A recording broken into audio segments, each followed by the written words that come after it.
Welcome to Investment Banking with Fox, a special mini-series on the Exponential Edge podcast.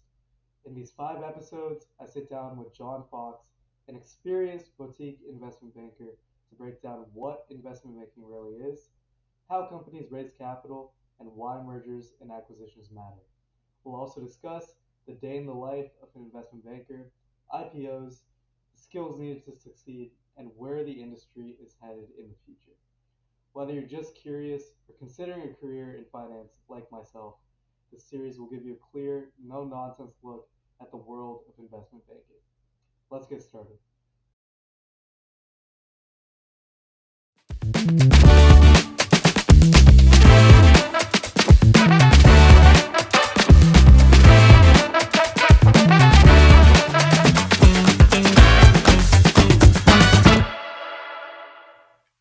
Hey everyone, and welcome to episode 3 of Investment Banking with Fox. Hey John, how's it going?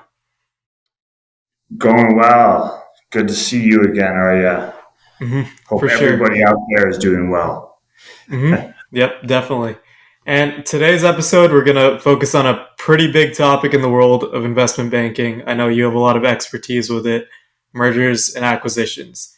So first off, could we go over just briefly why companies would choose to merge and acquire with other companies? What makes it easier for these companies to work with these other companies so closely? Yeah, it's a great question.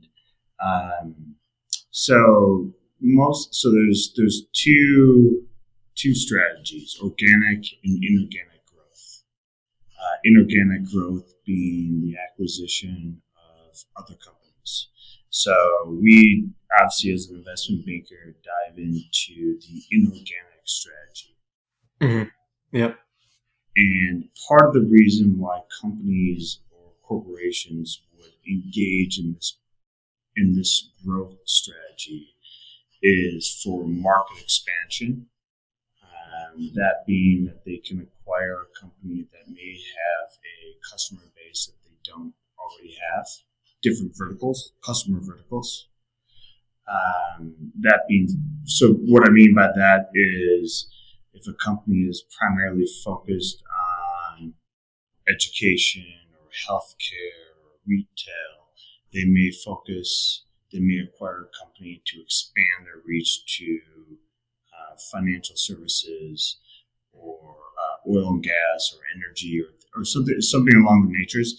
But that being said, it's an easy way for companies to expand and increase their customer base, whether it be with the verticals that they already cover, and then also new verticals that they want to tap into. And then another reason why companies would be interested into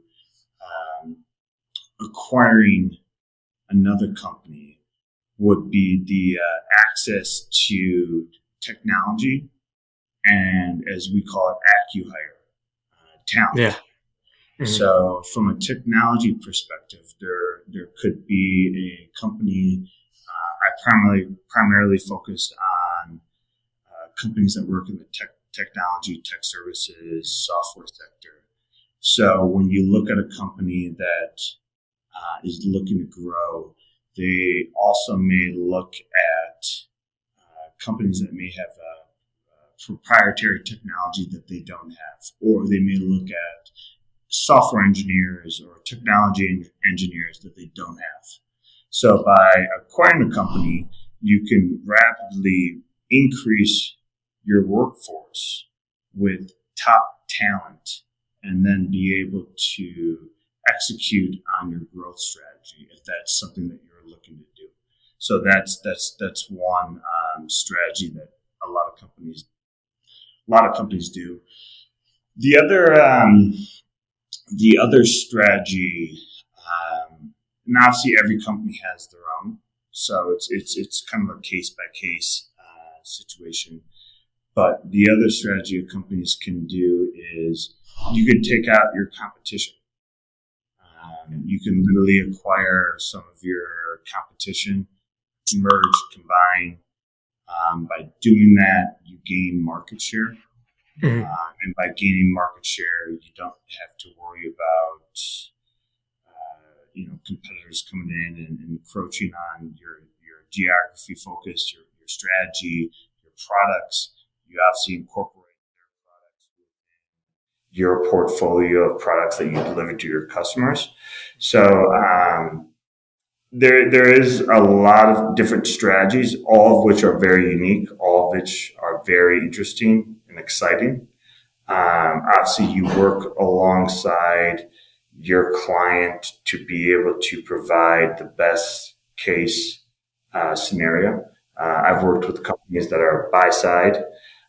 In that case, they're looking to acquire companies that complement their existing portfolio, or you work on the sell side client. And in that case, you're looking to just outright primarily sell or raise money for that particular client. But in either case, most of the um, most of the rationale is simply to gain traction on products and inorganic growth through acquisitions. Mhm. So really, when it comes down to it, this inorganic growth isn't easy, or sorry, I shouldn't say easy, because there's a lot of work that goes into it on your side with the whole deal. And then also, when these companies merge, the aftermath of it as well, like assimilating one company into another. And I wanted to ask you kind of about those synergies once the companies are merged. Do you guys have anything to do with kind of keeping that workplace culture going, kind of assimilating those two companies together, making sure everything goes smoothly? Or Not, I'd like to say we brush our hands dry, but we do have a little. Obviously, we're never not going to be an advisor, right? There's other companies out there, consultants, as I'm sure you just mentioned. I used to work for PwC and Deloitte, and we primarily focused on, as an investment bank, all of the um, advisory from start to the exit, or so to call it, sale or capital raise or merger, or whatever the transaction may incur. But PwC, Deloitte, Accenture, a lot of great firms, Bain, McKinsey, they're primarily focused on helping clients post integration. So obviously, as you can imagine, depending on the size of an acquisition or of a merger, there's a lot of complexities that happen after the fact. yeah. Mhm. And being able to integrate systems, whether you're on SAP or Oracle, you have to find a common ground to merge systems, whether it be QuickBooks, depending on if you're mom and pop shop. But all that takes a lot of effort. So consultants like Deloitte, PwC, Accenture, McKinsey, very phenomenal firms that are able to combine those capabilities so that we call it day one, right? So when you have to, like, you want to make sure that the company or the combined company is going to be able to run effectively and efficiently day one post the acquisition or the transaction. And that's where a lot of these consultancies come into play. Mhm. So really, you or investment bankers in general focus more on figuring out if these two companies are a good fit before the acquisition, right? Yes, for the most part. Um, yes. We obviously, our advice is to make sure that inorganically, if this is something that's on their strategic journey, that we would advise and encourage. Obviously, we're not going to encourage any transaction that we don't believe makes sense. Um, so we make sure we assess the situation and then make sure what's right for our client. Mm-hmm. Great. So now let's talk about why investment banks are necessary for these mergers and acquisitions, right? Why wouldn't these companies just go about with their own legal teams, their own separate teams, and execute these mergers and acquisitions by themselves, right? How do investment banks add to the structuring and negotiating of these deals? Yeah, no, that's a great question. There's quite a few reasons, and obviously, as you mentioned, they're depending on the size of a company. They may have their own internal corporate development or legal team that can do a lot of these issues. And as I mentioned on, I think our earlier podcast, in this particular case, the investment banks are able to provide a fair and market opinion on what they would anticipate the valuation to be. So, whereas if you were to work for a particular company and they were to acquire, they may not have all the insight that an investment bank does, because as part of my role is to go out into the market and assess what a company like theirs are, or what an acquisition target may be from either buy side or sell side. So we obviously try to work with our client to make sure that we get the best value from either a buy side perspective and from a sell side perspective. And then we also help from a due diligence perspective. We help the client navigate and identify preliminary, or I shouldn't say preliminary, but we help them curate the necessary information that a buyer or a target may be interested in seeing. So I'm thinking now from a sell side lens, but if I was to advise a sell side client, I would be focused on preparing all the necessary information, whether it be legal documents or articles of incorporation or whatever it may be, cap table. I'd be helping them prepare that information and making sure that we showcase the best of the company, and we would be preparing the financials. And then from a financial perspective, obviously the company has the best light on how the company is going to perform in the next year, coming months, so call it.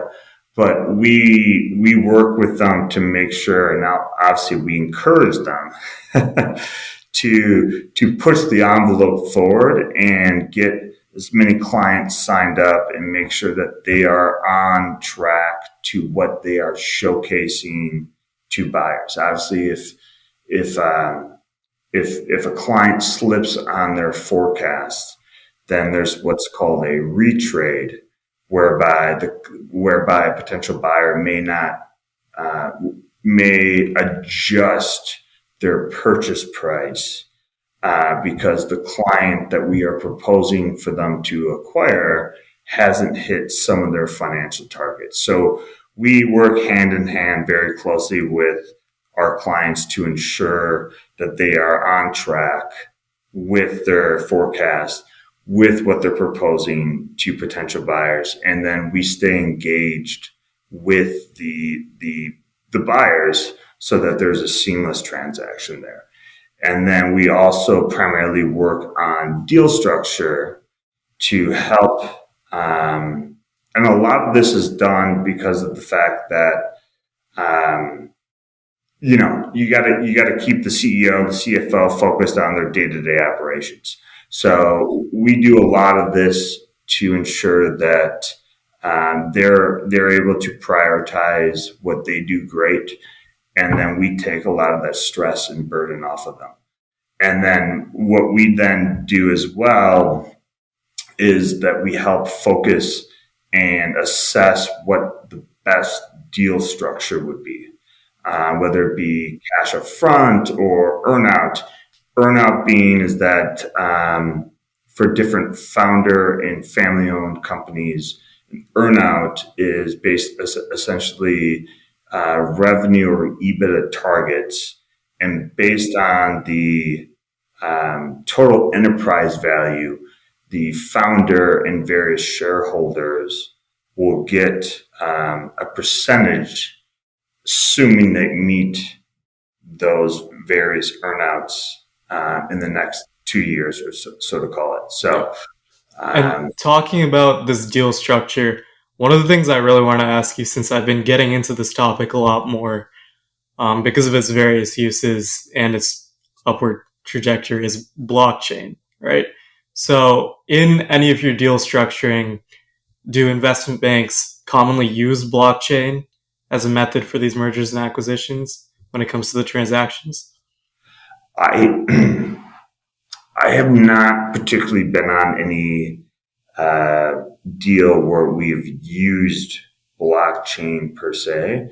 I will say that generative AI or Gen AI has been more and will be more involved into the the M&A process, whether it be from a preliminary due diligence perspective, a diligence perspective, actual identification of targets. I think AI will be incorporated. I haven't seen, in my instance, I haven't seen anything about AI, or excuse me, blockchain, in any of the deals that I've worked on. All right, thanks for that.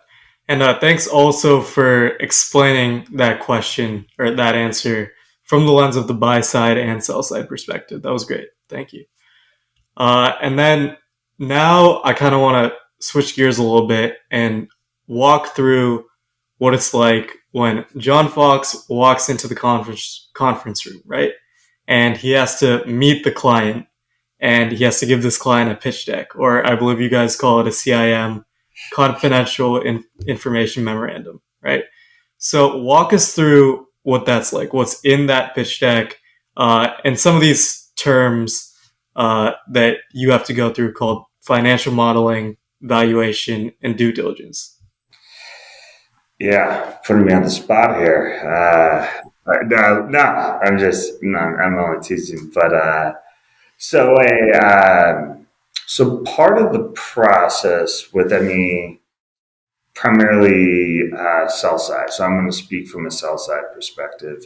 Is that you prepare? You meet the client, assuming that you win via the pitch, and you sign them and you win the mandate. Part of the process that you work with a client to what you just mentioned, prepare a SIM, confidential information memorandum. And part of what this deck is that it showcases all the great things that the company has done, will be doing, and the risk.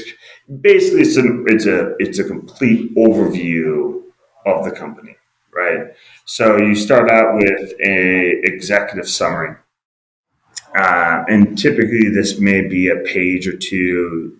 You try to keep it short and just give the high level facts about the company, key metrics, key overview, client or number of clients, key clients, financials, etc.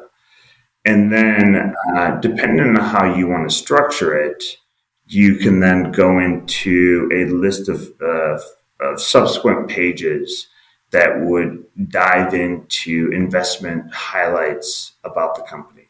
Whether that be their financial position. Some companies may have strong organic growth, strong gross margins, strong EBITDA margins, or then you can dive into their product portfolio, etc. And usually, what you do after all these different various investment highlights is you wrap it up with a summary page that basically encompasses, that gives a reader all that information summarized into one comprehensive page.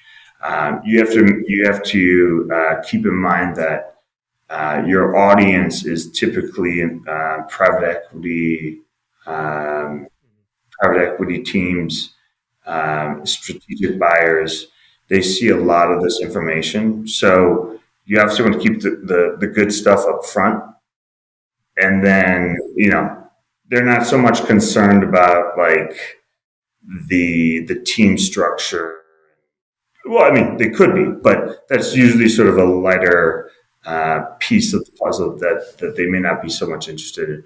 But so you start with the executive summary, which is a high level overview, dive into a few pages of what makes them a great company, summarize it with your investment highlights, and then you'll have various sections that dive in a little bit more detail into the products. You're likely going to have a market overview section, which gives a sense of how the market is positioned, where the market is trending, just to give readers a little bit more insight. A lot of the readers typically know this, so not very much of two. It's not very important, but it is a section that you typically want to just include, just to give readers a little bit more perspective on how you think and why this company is going to trend the way it trends.